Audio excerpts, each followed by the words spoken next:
Lorinda Swain is still free tonight. Her ongoing legal battle is one that we exposed several years ago. We continue to cover it. Despite the Calhoun County prosecutor's request to send her back to prison after a failed higher court appeal, Swain's defense team is using information from an old boyfriend to keep her free. 24-hour News 8's Joe LaFurgey was in court today for Swain's hearing.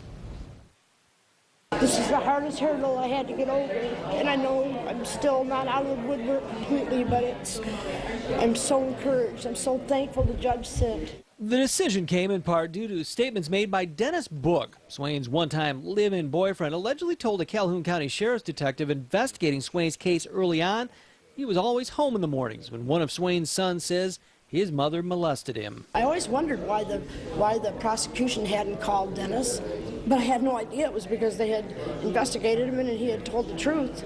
He knew that didn't happen there. But why didn't Swain's lawyer call him? Well, it turns out the breakup wasn't amicable.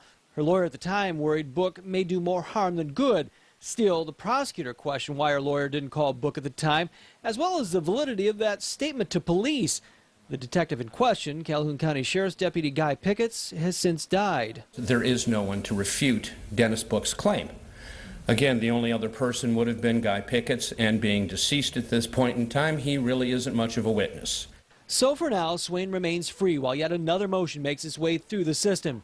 Despite son Ronnie's admission he made up the story. Despite other witnesses casting doubt on the case, the Calhoun County Prosecutor's Office, under the direction of seldom-seen prosecutor Susan Ladnoff, refuses to hear from any of those witnesses, Swain or her defense team. But they don't have to. There's nothing in the law that says a prosecutor has to help undo a conviction they've won. I agree with that. I don't believe the prosecutor has any obligation to. I'm hoping they'll do it because it's the right thing to do. A hearing on the latest evidence will be set for later this month. In Battle Creek, Joe LaFurgey, 24-hour News 8.